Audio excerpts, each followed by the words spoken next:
নমস্কার। আজকে কথা কাহিনীর এই পর্বে আমরা চলেছি ঘাটশিলার পথে। এই ঘাটশিলার পথে প্রথমে আমরা যেখান থেকে শুরু করলাম ঠিক সেটা হচ্ছে বেলঘড়িয়া স্টেশন। আপনারা দেখতে শুনতে পাচ্ছেন মাইকে ঘোষণা চলছে আমরা ঠিক কোথায় রয়েছি। ঘড়িতে ঠিক এখন বাজে 4:37। এই সময় আমরা সবাই এসে গেছি এখানে। ঘুম থেকে উঠেই আমরা বেলঘড়িয়া স্টেশনে এসেছি। এসেই আমরা সব তৈরি হয়ে আছি আমাদের ট্রেনের জন্য। এরপর আমাদের যাত্রা শুরু হবে হাওড়া থেকে।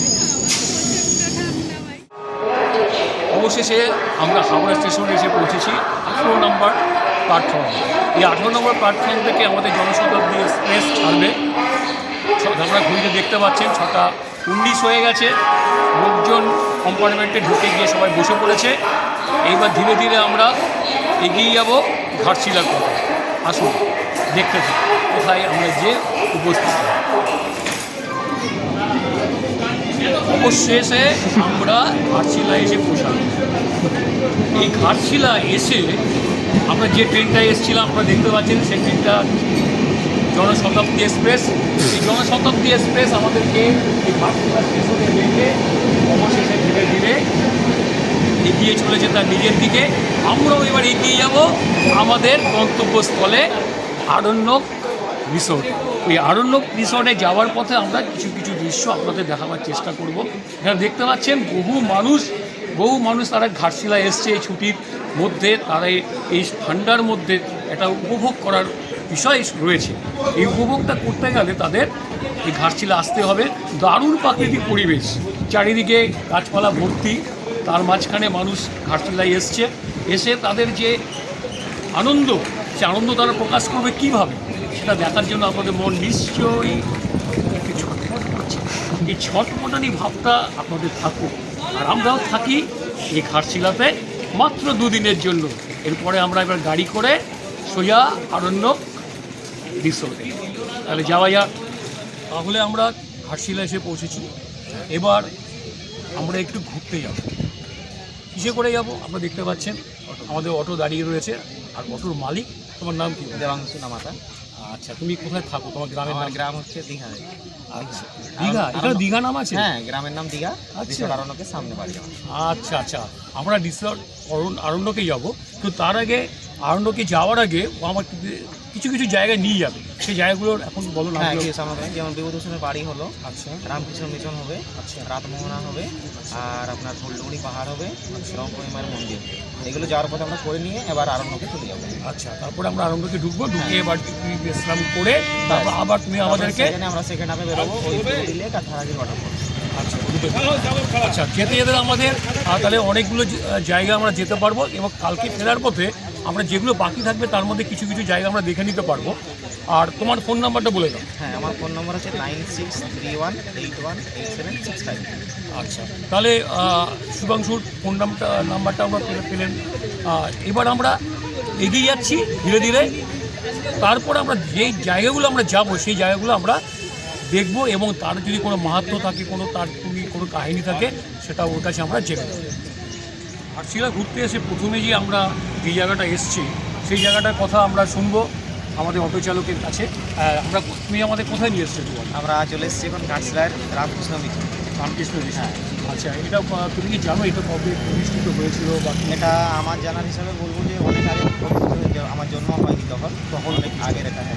আচ্ছা আচ্ছা, এখানের যে সাধুরা থাকে তাদের সঙ্গে তোমার কোনো যোগাযোগ আছে? হ্যাঁ, সম্পর্ক আছে, আমাদের সাথে ভালোবাসা আছে ওনাদের। ভালোবাসা আপনাকে। আচ্ছা, সবসময় আমরা আসি, দেখা করি। আচ্ছা, ভালোবাসা। আচ্ছা আচ্ছা আচ্ছা, আজ এখানে খাওয়া দাওয়ার ব্যবস্থা কি আছে? খাওয়া দাওয়ার ব্যবস্থা আছে। দুপুর আপনার খিচুড়ি পাওয়া যায়। হ্যাঁ, প্রত্যেকদিন পাওয়া যায় না, অকেশনে পাওয়া যায়। অকেশনে? হ্যাঁ। আচ্ছা আচ্ছা, তাহলে আমরা আসুন আমরা দেখতে থাকি রামকৃষ্ণ মিশনের এই ঘাটশিলার যে সুন্দর একটা জায়গা। এটা প্রথমেই আমরা ঘাটশিলা দেখতে এসে প্রথমেই জায়গাটা দেখে যাচ্ছি। এই আপনারা দেখুন, খুব সুন্দর জায়গাটা, এত ভালো এবং ভিতরের পরিবেশটা নিশ্চয়ই আপনাদের একটু দেখাতে পারবো। তাহলে আমরা একটু এগিয়ে যাচ্ছি। আমরা একটু এগিয়ে যাই ধীরে ধীরে। একটু এগিয়ে না গেলে আমরা বোঝাতে পারবো না যে কোন জায়গাটায় আমরা আছি। রামকৃষ্ণ মিশন তো আমাদের দেখা হলো। এবারে আমরা এসেছি গৌরীকুঞ্জ বিভূতিভূষণের বসত বাড়িতে। ঠিক দেখতে পাচ্ছেন, ঠিক আমরা গেটের সামনেই দাঁড়িয়ে আছি। ভিতরে ভিডিও করা নিষিদ্ধ, আর সেই জন্য আমরা এখানটা দাঁড়িয়েই আপনাদের এই গেটের সামনে দাঁড়িয়ে ওনার বাড়িটা দেখাবার চেষ্টা করলাম। এবার পরবর্তী যেই জায়গায় যাব সেই জায়গাটাও আপনাদের দেখাবার চেষ্টা করব। নমস্কার। ঘাটশিলা দেখতে এসে আমরা এখন যেখানে আছি সেটা হচ্ছে সূর্য মন্দির, আর সূর্য মন্দিরের পুরোহিত মশাই দাঁড়িয়ে আছেন। ওনার কাছে জিজ্ঞাসা করবো আপনার নাম কি? लक्ष्मीकांत झा। আচ্ছা, এই মন্দিরের কাহিনীটা যদি একটু বলেন। ये इस मंदिर का स्थापना 2015 में हुआ और इस मंदिर का जो महत्व है, इस जगह छठ पूजा होता था। ये नदी किनारे है, उधर छठ पूजा होता था। तो जो भी मान्यता है, जैसे पुत्र प्राप्ति कुछ भी हुआ, वो मान्यता इस जगह पे होता है। तो ये इधर के एक बुजुर्ग व्यक्ति थे, उनके मन में एक ख्याल आया कि यहाँ पे सूर्य मंदिर होना चाहिए। अच्छा, तो उनके अनुसार फिर लोग चंदा उंदा करके सब सामाजिक मिल के फिर 2015 में ये 6 से बनते आया। 10 साल इसको बनने में लगा। फिर जाके 2015 में इसका स्थापना हुए और अभी इनका जो है पूजा हम ही लोग करते हैं। तो सुबह शाम आरती होता है और जो आपका मन्नत पूरा करिए मांगिए, बाबा से सिद्ध करता है। अच्छा, পুজোর সময় তাহলে এখানে কেমন লোক হয়? बहुत ज़्यादा इस जगह पे होता है। छठ में जो है दूर दूर से जमशेदपुर, चाकुलिया, दूर दूर के लोग आते हैं, क्योंकि इस एरिया में ऐसा छठ घाट कहीं पे नहीं है जितना यहाँ मतलब सुविधा दिया जाता है। प्रसाद, साफ सफाई, हर चीज़ का सुविधा है। আচ্ছা, মানে ছট পুজোর যে আপনাদের পুজোর জন্য যে জায়গা দরকার ছিল হুম। সেই জায়গাটাই আমাদের নদীর ধারে এই মন্দিরটা হওয়াতে এখানকার স্থানীয় মানুষদের খুব সুবিধা হয়েছে, তাই তো? তাহলে এই মন্দির তৈরি করতে যে টাকা পয়সা জোগাড় করেছে তাহলে সেটা কিভাবে হয়েছে? ये मंदिर का पैसा जुगाड़ करने के लिए जो है सभी कोई, जैसे कोई मुंबई में रहते, कोई दिल्ली में रहे, तो हर जगह से चंदा करके एकत्रित हुआ है। बिहार, झारखंड, हर जगह से, कोई इस जगह से नहीं है, हर जगह से लोग एकत्रित करके लाए। धीरे धीरे धीरे धीरे बदले। ছট পুজো ছাড়া এখানে আর কি কি উৎসব? 2 छठ पूजा होता है साल में, एक चैत मास का होता है और एक नवंबर में होता है। तो 2 पूजा होता है उसमें, जैसे पूर्णिमा है उसमें होता है, जन्माष्टमी हुआ उसमें होता है, और इनका स्थापना अक्टूबर महीना में होता है ये मंदिर का, उसमें भी भव्य पूजा होता है। তাহলে আপনারা শুনলেন ঘাটশিলা যে সূর্য মন্দির, সেই মন্দিরের কাহিনী আপনারা কিছুটা শুনলাম ওনার কাছে। আপনারা আসবেন ঘাটশিলা, আসলে যেমন আপনার বিভূতিভূষণ বন্দ্যোপাধ্যায়ের বাড়ি যাবেন, তেমনি সেই সঙ্গে সঙ্গে এই সূর্য মন্দিরও ঘুরে যাবেন এবং এই মন্দিরের যে অপূর্ব শৈলী সেটা আপনার নিজের চোখে দেখতে পারবেন, এই আশা রাখি।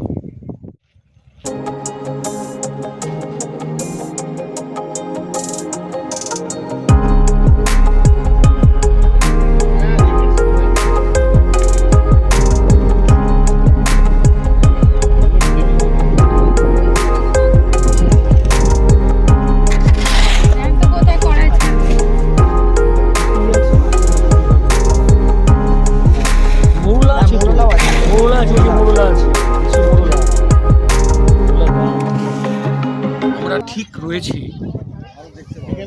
ঘাটশিলা রাজবাড়ির একদম কাছে সুবর্ণরেখা নদীর পাড়ে।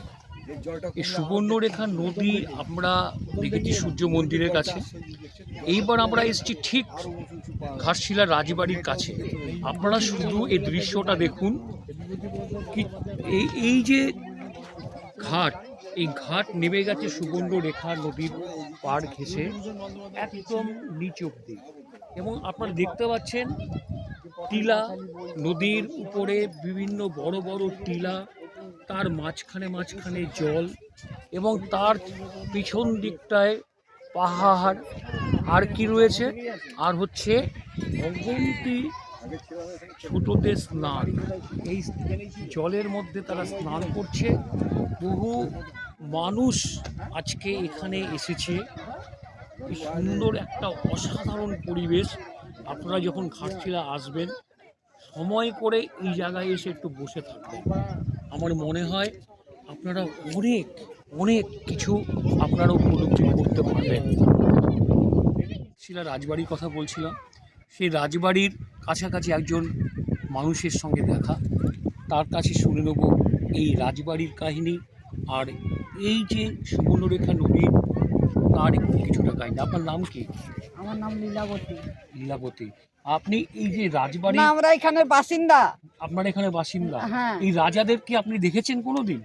রাজা দাদু রাজাকে তো আমরা দেখি নাই, রাজার জামাইকে ছেলেকে সবাইকে আমরা জানি, দেখেছি। দেখেছেন? হ্যাঁ। এখন এরা কি এখানে থাকেন? এখন তো রাজার এইখানের কেউ থাকে না, ধলভুঙ্গড়ে একজন থাকে। আচ্ছা, আর এখানে রাজারা কি কি কাজ করেছেন মনে আছে? কি কাজ না করেছেন? দাদু, তখন বল তো ভাই আমরা না। জানি না, আমাদের গ্রাম আরও তো হরিন্দু করি না, আমরা এখানে জায়গা কিনি করি এখানে আছি। আচ্ছা, এই সুবর্ণরেখা নদীতে বলেতে আগে সোনা পাওয়া যেত, সে সময় হ্যাঁ এখনো মিলে।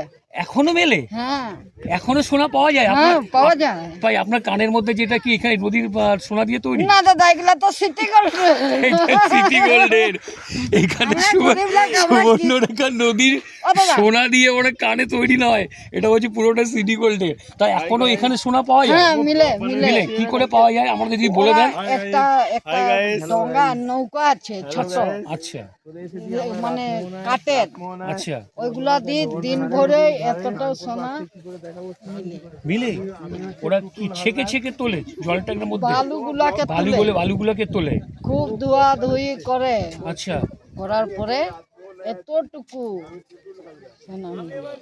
তাহলে আপনারা বুঝতে পারলেন যে সুবর্ণরেখা নদীতে এখনো সোনা পাওয়া যায়। কি আসবেন নাকি একবার সুবর্ণরেখা নদীতে না না দাদা, সোনা খোঁজ করার ও জন্য? দাদা, যারা চিনে না ওরাই জানবে, তুমি আমি আমরা জানবো না, আমরা তো এখানের মেয়ে বাসিন্দা, আচ্ছা, লেকিন আমরা জানি না যে কিরকম করে তুলে, ওরাই জানবে যারা তুলে। তুলে। ওই গ্রামটাকে গেলে সব জানতে আচ্ছা, পারবে। ওই গ্রামটার নাম কি? ওটার নাম হচ্ছে কি বলে, পাড়াঘাট। আচ্ছা, ওই গ্রামের লোকরা সোনা তুলে তুলে অভ্যস্ত, তাই তো? হ্যাঁ হ্যাঁ। আচ্ছা আচ্ছা আচ্ছা আচ্ছা, তাহলে আপনারা শুনলেন একটা দারুণ কাহিনী, এখনো সোনা পাওয়া যায়।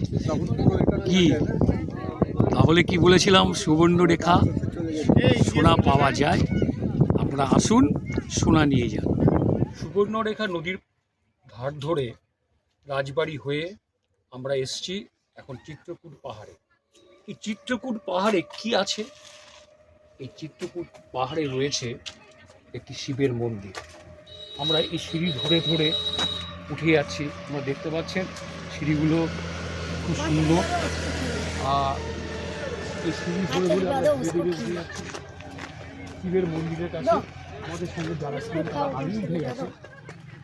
এবার আমরা একদম মন্দিরের কাছাকাছি প্রায় এসে পড়েছি। একটু কটা সিঁড়ি আপনাদের অতিক্রম করতে হবে, দেখতে পাচ্ছেন সবাই আসছে, খুব সুন্দর পরিবেশ। সবাই এই চিত্রকূট পাহাড়ের সামনে উঠে শিবের মন্দির দেখার জন্য এগিয়ে চলেছে। যারা দেখে এসছে তারা আবার নেমে এসছে, নামছে। অনেকগুলো সিঁড়ি অতিক্রম করে আমরা এসে পৌঁছালাম চিত্রকূট পাহাড়ে, সে শিব মন্দিরে। দেখতে পাচ্ছেন বহু মানুষ এসছে। এবার আমরা ধীরে ধীরে সেই মন্দিরটা আপনাদের দেখাচ্ছি। দেখুন এই বন্ধ, তার মাঝখান দিয়ে আমরা শিবের মূর্তি দেখতে পাচ্ছি, শিব ঠাকুরের মূর্তি, একটা প্রদীপ জ্বলছে। ভিতরে একটি পাহাড়ের মতো করা আছে শিব ঠাকুরের সেই মূর্তি। আমরা একটু নমস্কার জানাবো ঠাকুরকে, চাইবো আমাদের বিশ্বের ভালো হোক, যুদ্ধ হানাহানি মারামারি মারপিট এগুলো শেষ হোক, এইটাই হচ্ছে শিব ঠাকুরের কাছে কামনা। এরপর আমরা ঘাটশিলার আরেকটি জায়গায় যাব, সেখানকার দৃশ্য আপনাদের দেখাবার চেষ্টা করছি। বহু পথ অতিক্রম করে বহু চড়াই উতরাই পেরিয়ে পাহাড়ের মাঝখান দিয়ে আমরা এসে পৌঁছলাম ধারাগিরি ফলসের কাছে। আপনারা দেখতে পাচ্ছেন ধারাগিরি ফলস, আমাদের ঠিক পেছনটাতেই ধারাগিরি ফলসের সেই জলের আওয়াজ আপনারা কানে শুনতে পাচ্ছেন। আমরা অনেক কষ্ট করে ঠিক এখানটা এসে পৌঁছেছি।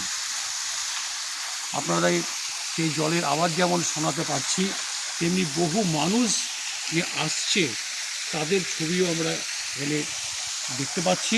আমাদের সঙ্গে ছিল স্থানীয় একটি মেয়ে, সে আমাদেরকে এত দূর পথ নিয়ে আসতে পেরেছে। যে মেয়েটি আমাদের ধারাগিরি দেখতে নিয়েছিল আমার সামনে দাঁড়িয়ে আছে, সে, তোমার নাম কি? পার্বতী সেবা। কোন ক্লাস অবধি পড়াশোনা করেছো?